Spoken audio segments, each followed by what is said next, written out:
Visual reaction time is a structural bottleneck in high-level combat. If you wait to see the initiation of a strike before you begin your defensive or offensive cycle, you are already mathematically too late to intercept it. Human visual processing takes roughly 200 milliseconds under ideal conditions, while an elite jab or feint can land in under 150 milliseconds.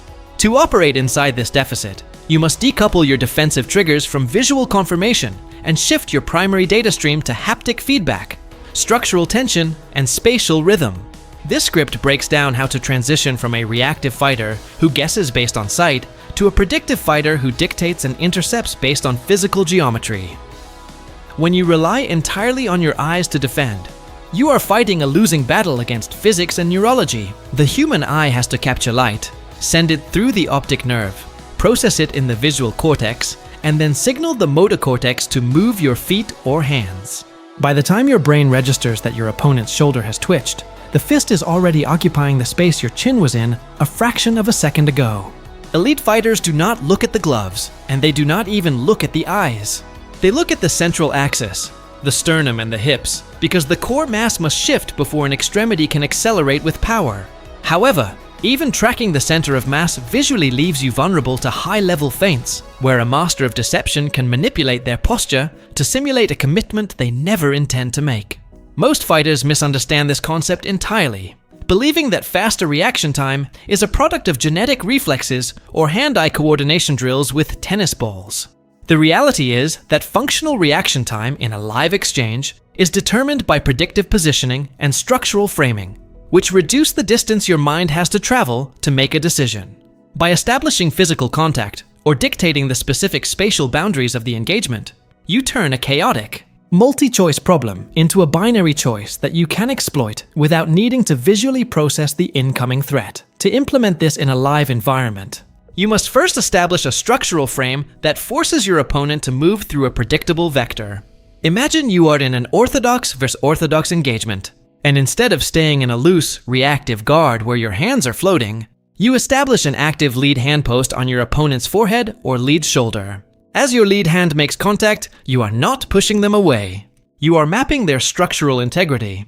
If your opponent attempts to throw a rear straight, they cannot do so without first loading their rear hip and rotating their torso, a movement that instantly translates as a sharp increase in pressure against your lead hand post.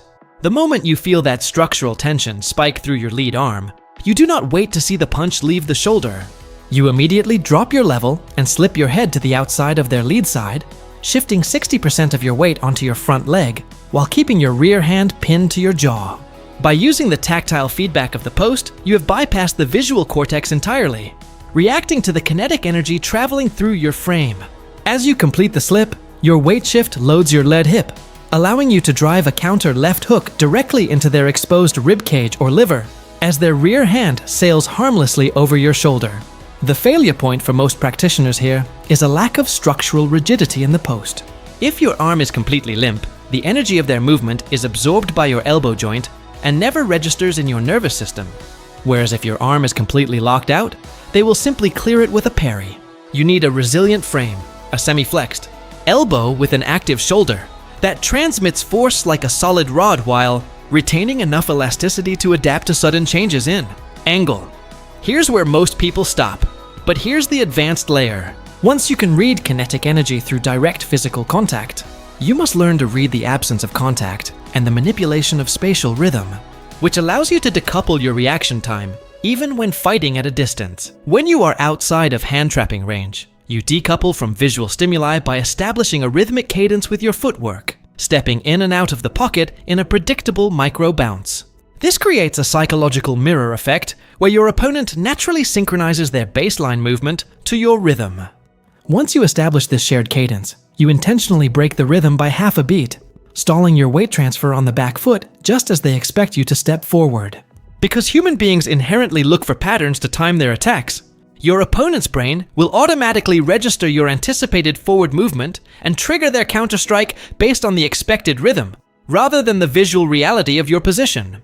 Because you held your weight back, their strike will fire into an empty pocket of space that you are no longer occupying. The moment you see their structural commitment to that empty space, you exploit their extended position by driving off your rear foot. closing the distance at a 45-degree angle off their lead hip, and delivering a clean cross over their dropped guard. This is tactile decoupling achieved through temporal manipulation. You are no longer reacting to what they are doing, but rather causing them to react to a ghost rhythm you deliberately fed them.